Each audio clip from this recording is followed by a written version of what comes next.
Welcome to Daily Dose of Parenting, your go-to guide for all things parenting. We are here to support and guide you through the rewarding, yet sometimes challenging journey of parenthood.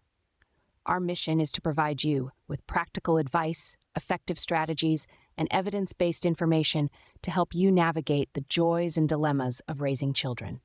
As parents, we naturally want the best for our children, but sometimes, despite our best intentions, we make mistakes.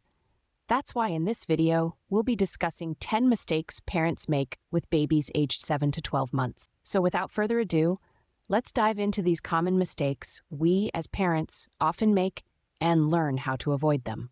Stay tuned, as our first mistake might be something you are doing without even realizing it. Mistake number 1, overprotection. It's a common pitfall we can all fall into, especially with the tiny, vulnerable beings that are our babies. But let's delve a bit deeper into this. As parents, we are instinctively protective. It's hardwired into us. We want to keep our little ones safe from any potential harm or discomfort. But there's a fine line between protection and overprotection. Here's the thing. Babies, especially those between 7 and 12 months, are in a stage of rapid development. They are learning to crawl, stand, and maybe even take their first steps. It's a time of exploration and discovery, and it's through this exploration that they develop crucial motor skills and gain a sense of independence. On the other end of the spectrum, overprotection can hinder this growth. If we constantly hover and prevent them from exploring their world, we may inadvertently delay their development. So, while our protective instincts are completely normal, it's essential to check ourselves and ensure we're not crossing into the territory of overprotection. But here's the caveat. Allowing safe exploration doesn't mean leaving our babies unsupervised. It means creating a safe environment where they can explore and learn while we keep a watchful eye. It's about striking a balance between giving them the freedom to explore and ensuring their safety. So, next time your baby reaches out to touch a new texture or tries to crawl towards an interesting object, pause before you step in. Ask yourself, is this really dangerous? Or is it a safe opportunity for them to learn and grow? Is your intervention necessary, or is it an overprotective reflex? Remember, it's through these small moments of exploration that your baby learns about their world, and it's through these moments that they build their confidence and independence. So, to wrap up, while our instinct to protect is strong and necessary, it's equally important to allow our babies the space to explore safely. It's all about finding that balance. Remember, balancing protection with exploration is key. And that's mistake number 1, overprotection. Tune in for the next scene as we explore more common parenting mistakes and how to avoid them. Mistake number 2, inconsistent routine. Imagine the world as a baby sees it, an exciting yet overwhelming place full of new sounds, colors, and experiences. Now put yourself in their tiny shoes and think about how comforting it must be to have a sense of predictability amidst all that novelty. That's where the significance of a consistent routine comes in.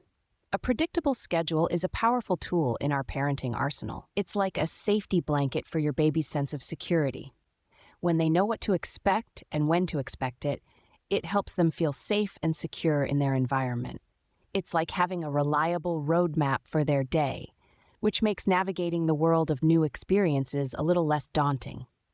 But the benefits of a consistent routine don't stop at providing a sense of security. Having a regular schedule also promotes smoother patterns of sleep and eating. Let's take a closer look at why this is so. Firstly, sleep.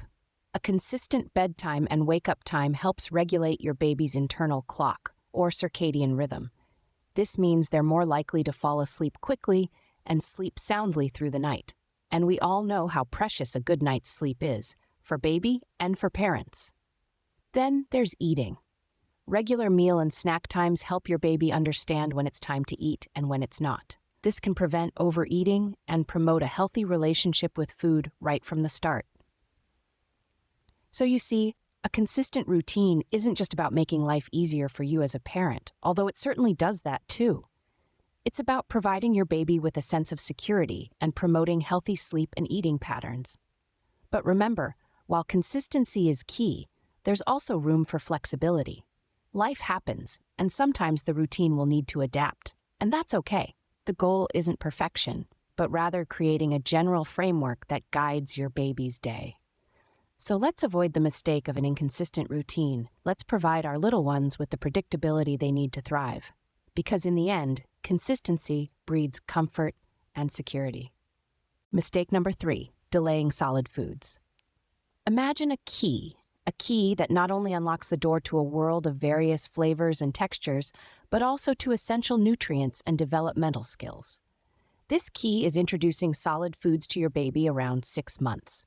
Holding back on this crucial step can be like throwing away this key, a mistake that can have far-reaching effects. Introducing solids around 6 months is not just a fun milestone to celebrate with cute pictures of your baby smeared in puree. It's a vital step in meeting your baby's increasing nutritional needs. As your baby grows, so does their need for nutrients, especially iron, which is critical for healthy brain development. The iron stores they were born with start to deplete around 6 months, and breast milk or formula alone might not suffice. Not only this, but introducing solids also plays a pivotal role in developing eating skills. Yes, it's true. Those first few awkward attempts at grasping a spoon or gnawing on a soft piece of fruit are your baby's first steps towards mastering self-feeding. These actions help enhance fine motor skills and hand-eye coordination. But wait, there's more. Introducing solids isn't just about nutrition and motor skills. It's also about forming taste preferences. Babies exposed to a variety of tastes early on are more likely to accept and enjoy a wide range of foods later in life. So by delaying solids, you might be limiting your child's culinary world. Remember, introducing solids doesn't mean replacing breast milk or formula. These continue to be your baby's primary source of nutrition. Start with small amounts of single-ingredient foods and gradually increase the quantity and variety, and always be mindful of potential allergies. In conclusion, introducing solid foods around 6 months is an essential step in your baby's journey, one that shouldn't be delayed. It's about more than just food. It's about skills, variety, and nutrition. It's about setting the foundation for a lifetime of healthy eating habits. Timely and varied introduction of solids shapes a healthy eater. Mistake number 4, ignoring dental care. Imagine this, a world where tooth fairies are out of a job because no one loses their teeth. Sounds fantastic, right? Well, it's not as far-fetched as you might think. The journey to a lifetime of brilliant smiles and healthy teeth begins with the emergence of the very first tooth. Now, you might be thinking, but it's just a baby tooth. It will fall out eventually, right? Yes, it will. But remember, the health of these baby teeth can significantly influence the health of the permanent teeth waiting in the wings. Neglecting dental care at this initial stage can lead to early tooth decay. And trust me, cavities in baby teeth are as real as they are in adult teeth. So, how do we keep those tiny teeth healthy? Well, it's not about grabbing a toothbrush and the fanciest toothpaste on the market. In fact, for babies under 2 years old, toothpaste isn't even necessary. A clean, damp cloth gently rubbed over the gums and teeth is enough to remove harmful bacteria. As more teeth appear, a baby toothbrush with soft bristles can be introduced. The next step is to make dental care a regular part of your baby's routine. Mistake number 5, insufficient childproofing. As your little one grows, they start to explore their surroundings with newfound mobility. This is an exciting time, but it also brings its own set of challenges.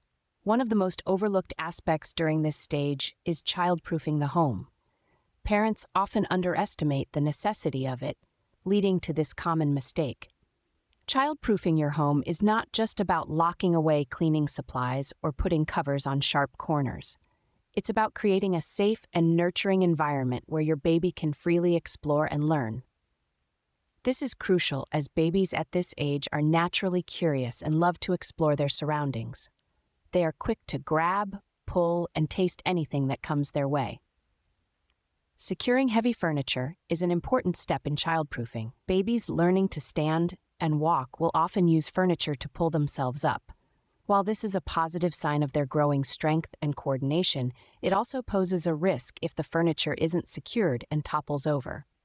Another important consideration is locking cabinets, especially those within your baby's reach. Cabinets often contain items that can be harmful if ingested or can cause injury. Simple baby-proof locks can be a lifesaver here. And let's not forget about the outlets. Babies are drawn to them like magnets. Outlet covers are an inexpensive and effective way to prevent your baby from sticking their tiny fingers or objects into them. Remember, childproofing is not a one-time task. As your baby grows and their mobility improves, you need to continually reassess and adjust your childproofing measures. It's a continuous process of observing and adapting to your baby's development. Childproofing your home might seem like a daunting task, but it is essential for your baby's safety. It's about allowing them to explore and learn without the risk of serious injury. It's about giving you peace of mind, knowing that your home is a safe place for your child. Mistake number 6, excessive screen time. In a world where screens are everywhere, it's easy to use them as a convenient distraction for your little one. But hold on. Excessive screen time can actually hinder the cognitive and social development of babies aged 7 to 12 months. It's tempting to hand over a phone or tablet when your baby is fussy, but physical play and interaction are far more beneficial. Now let's clarify something. We're not saying screens are evil. They can be a useful tool when used wisely. Certain educational programs can foster learning and development. However, the key word here is moderation. The American Academy of Pediatrics recommends avoiding digital media for babies younger than 18 months, except for video chatting. So, if you're thinking about hitting play on that cartoon, maybe reconsider. Instead, consider engaging your baby in reading, interactive play, and exploration. These activities not only entertain, but also stimulate your baby's developing brain. Interactive play, for example, can help your baby understand the world around them. It encourages problem-solving skills, boosts creativity, and fosters emotional development. Reading, on the other hand, is a fantastic way to bond with your baby. It introduces them to language, enhances their listening skills, and stimulates their imagination. Mistake number 7, misinterpreting teething. Teething is a significant milestone in your baby's life, but it can also be a source of misunderstanding. Many parents attribute any sign of discomfort or fussiness to teething, which can sometimes mask other underlying issues that require attention. So, what are the signs of teething? When your little one starts teething, you might notice increased drooling, a desire to chew on hard objects, swollen or sensitive gums, and a slight increase in body temperature. However, it's essential to remember that teething doesn't cause high fever, prolonged fussiness, or loss of appetite. If your baby exhibits these symptoms, it could be a sign of something else, like an ear infection or a common cold. It's easy to misinterpret these signs because teething and other ailments often occur simultaneously. Also, remember that every baby is different. Some might breeze through teething with little to no discomfort, while others might find it quite distressing. As parents, it's our job to provide comfort and care during this potentially challenging time. Gentle gum massages, teething rings, and lots of cuddles can help soothe a teething baby. Misinterpretation of teething can lead to unnecessary worry or neglect of other health issues. But with a bit of understanding and observation, you can navigate this phase with confidence. Understanding teething helps in providing the right care at the right time.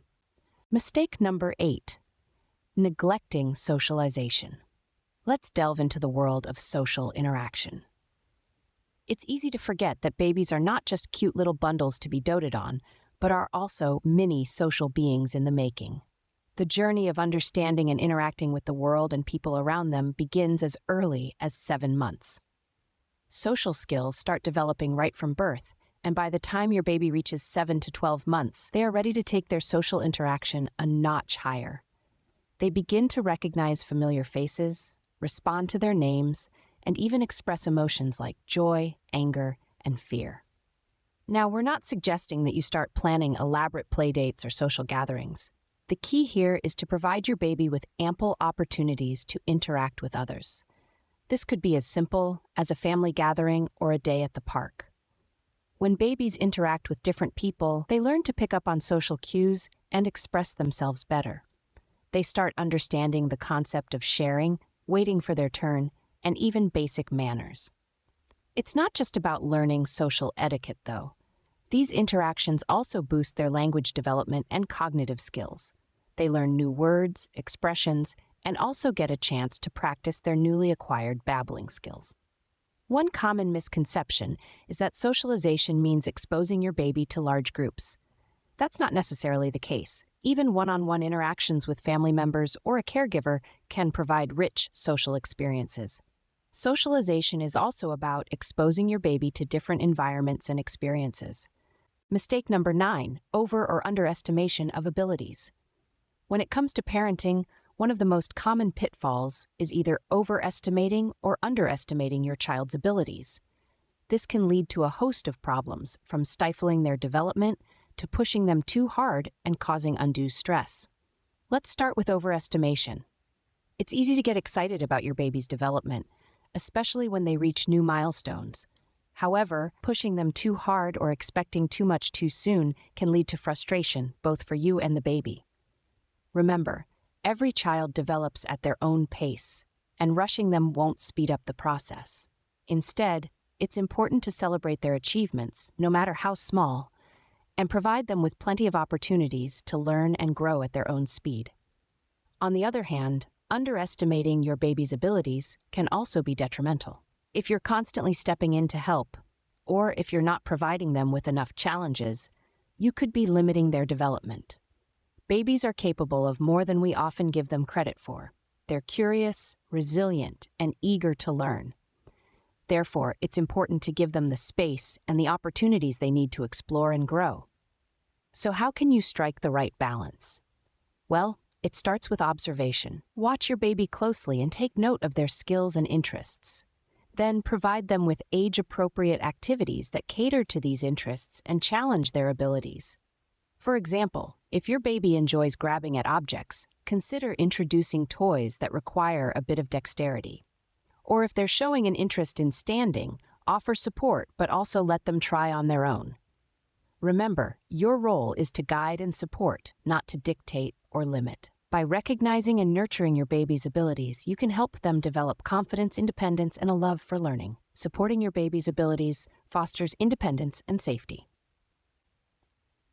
Mistake number 10, lack of communication. Communication is the lifeblood of human interaction, and it's no different for your little one. This doesn't just mean talking to them, but engaging them in a dialogue of sounds, words, and emotions. It's about forming a connection that goes beyond the mere exchange of words. Don't underestimate the power of conversation, even at this tender age. You might think, but they can't understand yet. Well, you'd be surprised. Babies are like sponges, soaking up every word, every sound, every tone. They're learning from you, their first and most important teacher. Every time you talk to them, you're exposing them to the rhythms and patterns of language, building a foundation for their own speech development. Reading plays a crucial role too. It's not just about the story, it's about the interaction. Avoiding these common mistakes can make your parenting journey smoother and more rewarding. Remember, don't overprotect your little ones. Let them explore safely. Keep their routines consistent and introduce solid foods around 6 months. Don't forget about dental care right from the first tooth. Childproof your home well to prevent accidents as they become more mobile. Limit screen time and promote physical play and interaction. Understand that not all fussiness is due to teething. Encourage socialization through play dates and family gatherings. Be aware of your baby's abilities and engage in age-appropriate activities. And lastly, communicate regularly through conversation, reading, and singing. By being mindful of these points, you can enhance your effectiveness as a parent and lay a strong foundation for your baby's healthy growth and happiness. Thank you for watching Daily Dose of Parenting. If you found this video helpful, consider subscribing to our channel for more practical parenting advice. Here's to nurturing together.